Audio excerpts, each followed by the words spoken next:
பெரியவர்கிட்ட கொடுத்து, ஐயா இதை எடுத்துட்டு போங்க ஐயா அப்படின்னு சொல்றாங்க. அதுக்கு அந்த பெரியவர் இதே மாதிரி கேட்கிறாரு, அம்மா நீங்க யாருன்னு எனக்கு தெரியாது, எப்படிமா இந்த கொடையை நான் திருப்பி உங்ககிட்ட கொடுக்கறது?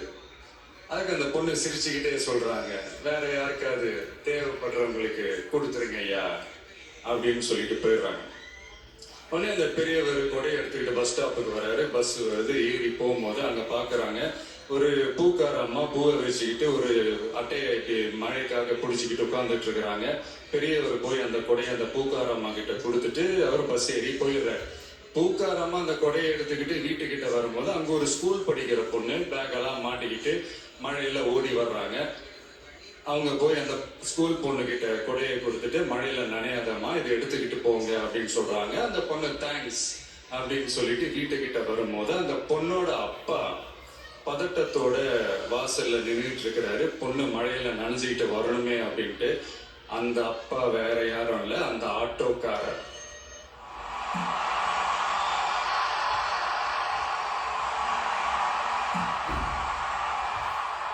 அந்த குடை அவரு கொடுத்த குடை. So the moral of the story is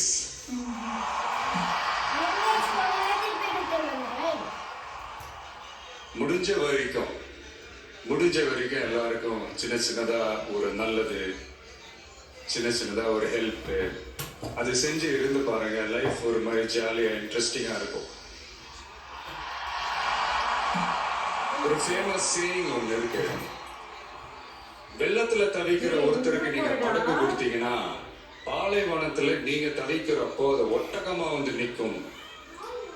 இப்ப யாராவது உங்களுக்கு ஏதாவது கெடுதல் செஞ்சுட்டாங்கன்னு நீங்களேன், அதை நீங்க பழி வாங்கிட்டீங்கன்னு நீங்களேன், அந்த நாள் முழுக்க நீங்க சம மகிழ்ச்சியா இருப்பீங்க. எப்படி பார்த்தால எப்படி பழி வாங்கினேன். ஆனா அதே மனுஷனை மன்னிச்சு விட்டு பாருங்க, வாழ்நாள் முழுக்க நிம்மதியா இருப்பீங்க.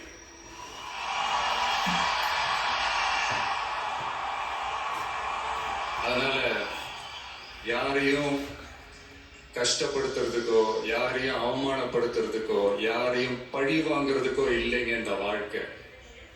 நான் முடிஞ்ச வரைக்கும் முன்னாடியே சொன்ன மாதிரி சின்ன சின்னதா ஒரு நல்லது, ஒரு சின்ன சின்னதா ஹெல்ப், இது செஞ்சு பாருங்களேன். எங்கேயோ ஒரு இடத்துல ஃபியூச்சர்ல உங்களுக்கு இது கை கொடுக்கும் அப்படின்னு நான் நம்புறேன்.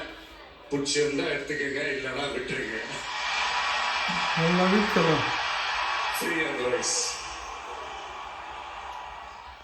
இப்போ இந்த ஈவெண்ட், இந்த ஹீரோ ஆஃப் திஸ் ஈவெண்ட்டுக்கு வருவோம், மிஸ்டர் அனிருத். அவருக்கு நான் ஒரு பேர் வைக்கலான்னு இருக்கேன், MDS. Anybody? Ramya, can you guess? Vijay, can you guess? MDS. தெரியல சார், நீங்களே சொல்லுங்க. Musical departmental store. அதாவது அந்த ஸ்டோரை திறந்து நீங்க உள்ள போயிட்டீங்கன்னா அன்லிமிட்டடா என்ன வேணுமோ எவ்வளவு வேணுமோ எல்லாத்தையும் எடுத்துக்கிட்டு ஹாப்பியா வரலாம்.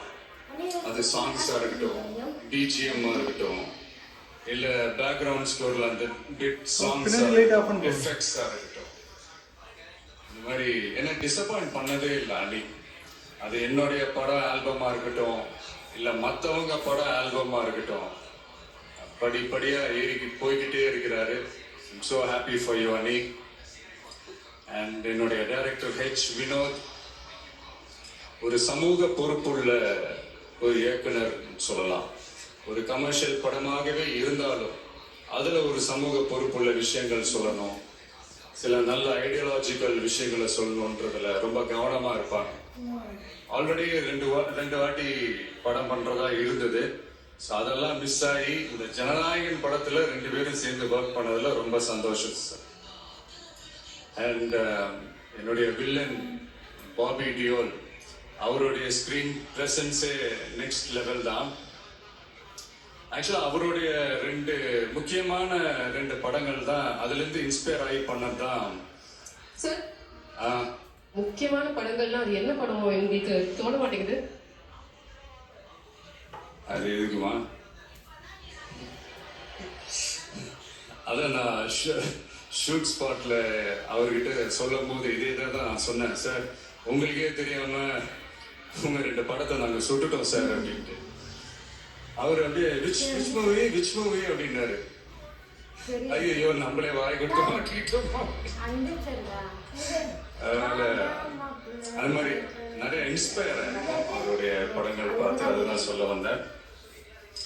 அண்ட் மமிதா ரொம்ப ஷார்ட் அண்ட் ஸ்வீட்டா சொல்லணும்னா, இன்னைக்கு இளைஞர்களுடைய டூட் மட்டும் இல்ல, இந்த படத்துக்கு அப்புறம் குடும்பங்கள் கொண்டாடும் டாட்டரா கூட மாறிடுவாங்க அப்படின்னு தான் நான் நினைக்கிறேன்.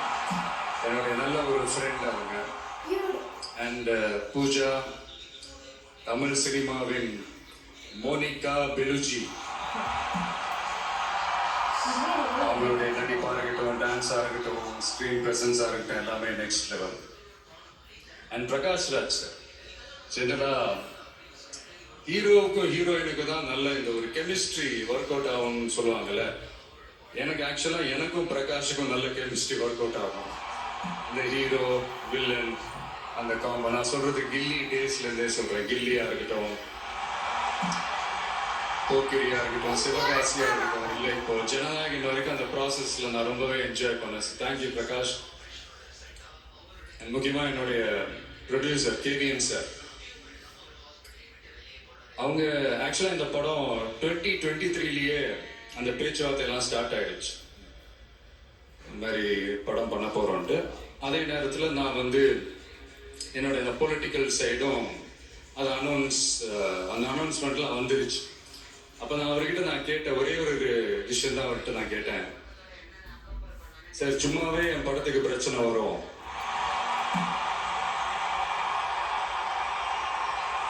இதுல வேற நான் வேற ட்ராக்கை நோக்கி போறேன், எப்படி சார் இந்த டைம்ல நீங்க படம் எடுத்து பண்றீங்களா, பரவாயில்லையான்னு கேட்டேன். அவர் அதெல்லாம் யோசிக்கவே இல்லை, இமீடியட்டா பண்ணலாம் அப்படின்ட்டு அந்த பாசிட்டிவ் வைப் எங்க மேல திருப்பி விட்டார். ஸோ இந்த நேரத்தில் அந்த படம் நீங்க எடுத்து பண்ணதுக்கு ரொம்ப நன்றி சார். நான் அதுலேருந்து ஸ்டார்ட் ஆகி இன்னைக்கு இந்த ஆடியோ ஃபங்க்ஷன் வரைக்கும் வந்து நின்றுருக்கிறோம். எதுலையுமே தலையிட மாட்டார். நம்மளுடைய கோ ப்ரொடியூசர்ஸ் ஜெகதீஷ், லோஹித்லாம் சொல்லுவாங்க, இவர் என்ன சார் எதுலையுமே தலையிடவே மாட்டாரு, என்ன நடக்குது, ஏது நடக்குது, ஷூட்டிங் நடக்குதா இல்லையா, என்ன செலவாகுது, எதுவுமே கேட்க மாட்டேன்றாரு. அது ஒரு விதத்துல பிளஸ் ஆகவே இருந்தாலும் இன்னொரு விதத்துல மைனஸ் ஆகவும் இருக்குது அப்படின்ற மாதிரி விளையாட்டா சொல்லிட்டு இருப்பாங்க. ரொம்ப அவருக்கு இந்த மாஸ் பிலிமோட லவர். அவர் காதல் கதைகள்லாம் அவருக்கு பெருசா பிடிக்காது. அதனால அப்பப்போ ஷூட்டிங்க்கு வந்தாருன்னா அந்த guys I just need a mass action film okay அப்படின்ட்டு அந்த எனர்ஜி எங்க மேல பாஸ் பண்ணிட்டு போயிடுவார். ஸோ அந்த மாதிரி once again thank you sir. And Prabhu master, Shobi master, Kalyan master, pass